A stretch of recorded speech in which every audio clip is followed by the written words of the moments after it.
So welcome to episode 31 of 10 Minute Record Reviews. This time we're going to talk about a collaboration album between Frank Sinatra and Antonio Carlos Jobim. This album came out in 1967 on Reprise, which of course was Sinatra's label. I have a late 60s American repress of this. The sound is really excellent, I have to say. So what to expect when you pick this up and put it on your turntable? Well, this is a collaboration between two strands of jazz, between Frank's sort of big band crooning and Jobim, one of the 3 or 4 major foundational figures in bossa nova.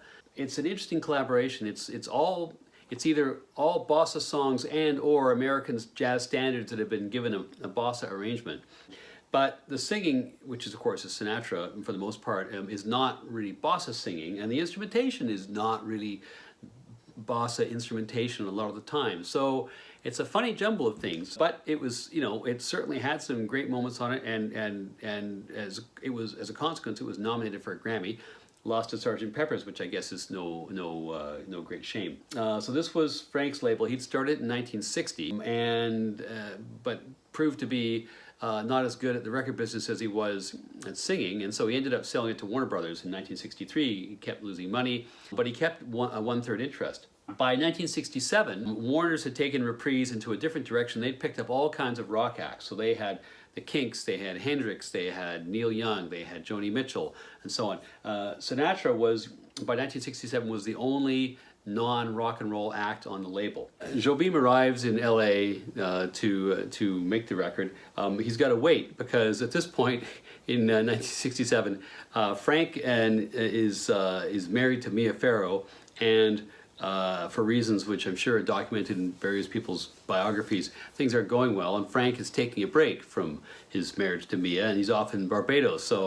So with whomever else in Frank's retinue. So anyway, Jobim has to hang out in L.A. waiting for Frank to get back from his dirty weekend in Barbados. Jobim, of course, is the junior partner on this record, but was very much by this point a household name musically across the world, particularly in Brazil, where he's an absolute giant and still, many years after his death is still an absolute musical giant in that country. He had been one of the beneficiaries of the vogue for bossa nova, which had swept the U.S. jazz scene, the pop scene, in the early mid-60s, and it was his songs and his participation in Stan Getz's collaboration with João Gilberto, the album Getz Gilberto, which catapulted him into very much the public eye, and his songs into the public eye, like Girl from Ipanema and so on and so forth. So Jobim is an international star, but again, he's the junior partner on an American record to Frank. It's an interesting record. It's compared to, and I've listened to a lot of bossa nova records, one of my favorite styles of music, and it is more downbeat. I understand, of course, that bossa is about, very much about melancholy and longing, and then the whole concept of saudade. But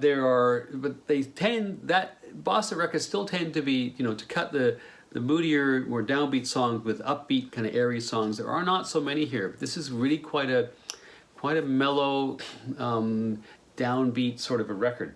And I think, whether or not one likes this, it's interesting to me it was nominated for a Grammy, because I can see a lot of people being of different minds about this. Whether or not you like this, I think depends on how you answer certain questions. So do you like your bossa nova with an orchestra, right? Or do you like it with simple instrumentation like piano and guitar and so on? I'm very much in the latter camp. And I find that I think Sinatra's just used to working with an orchestra. He brings in Klaus Ogerman, who's a guy who conductor he worked with quite frequently, an arranger. And so there's a lot of orchestral music accompanying the tracks here. This is kind of one of those examples of just people sort of doing what they normally do. Ogerman had done lots of work for Creed Taylor at Verve. He'd done a lot of orchestra work on Jobim's album, again, past albums. I don't necessarily think doing them much justice. I always wonder, what would have happened in general on Jobim's albums if for the stuff that he did with Creed Taylor on Verve, if they backed off the orchestral music and used more typically bossa instruments. I think they might have been stronger. The best songs on this are the ones that are a little more stripped down, that have less of a wall of sound, as it were, and because it's in those ones where Frank's singing is is less distant and more personal, which I think really works. It was certainly for this kind of music. Another question you have to ask yourself is, does the fusion of crooning, Frank's style crooning, and bossa nova work? The real difference I noticed between people like Carlos Lara and Astrid Gilberto and Joel Gilberto and Jorge Ben and all the classic bossa singers and Frank is that he holds his notes for huge lengths of time, and they don't, right? Their singing is much more intimate. It's kind of like small, hushed around a campfire or in a small, sort of like an intimate gathering in an apartment. That kind of music. Frank is singing, is hitting for the fences all the time here, and is not understated. That's a conscious choice, I think. Frank was going to sing like Frank, but I think the listener has to decide: does this work with bossa nova? I'm on the fence. I think sometimes it does, sometimes it doesn't. Most of the reviews of this, interestingly, if you look at the mainstream reviews of this, they're written from the perspective of Frank fans, of sort of Sinatra. People, if you like Sinatra records, would you like this? I think you probably, they say, well, this is a deviation for Sinatra, but it brings out his more intimate side. I agree with that. I think it's a step forward for Sinatra. I think viewed from a bossa nova fan's perspective, it's an interesting intrusion by kind of an alien life force. However, it is very interesting. I would say that the album in general needs more Jobim. He doesn't sing very much on this. His singing he's not as good a singer as Sinatra, but he has a very distinctive style of singing.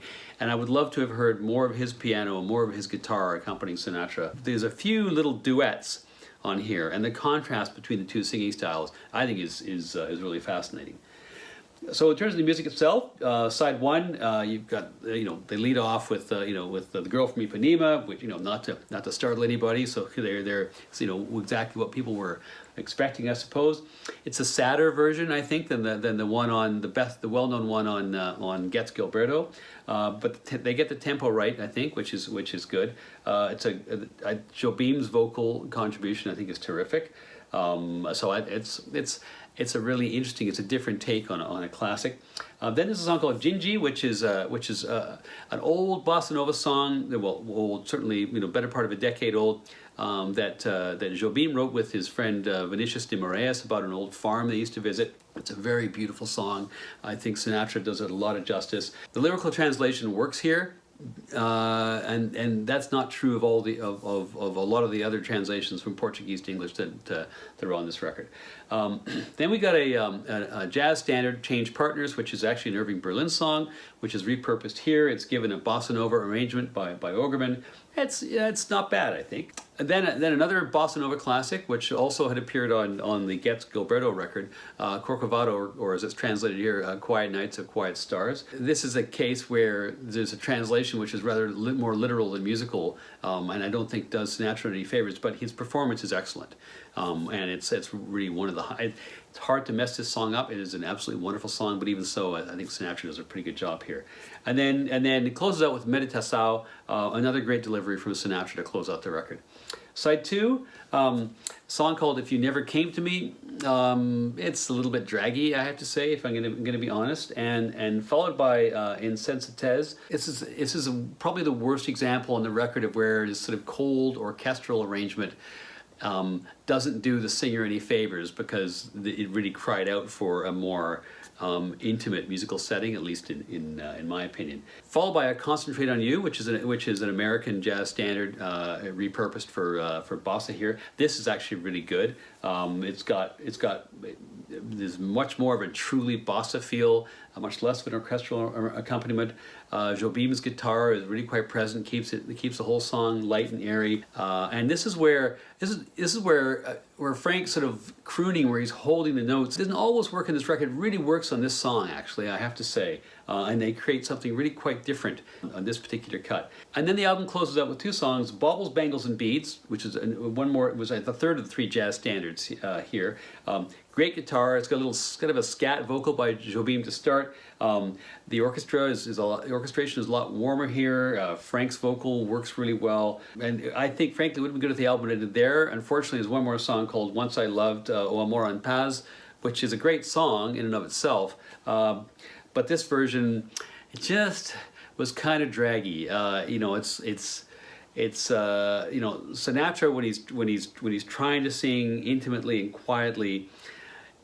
There's a fine line between that and just sounding kind of depressed, and that's kind of where we're at. So we're at. So that's a bit draggy. So overall, I give this is a lopsided collaboration. You've got two wonderful artists, one of whom really has more influence and more control over the record than the other, and I feel that balance could have been righted a bit. But that said, it's a bit of a one-off. It's an exciting collaboration between these two people. It's some really cool things that actually do happen on this record.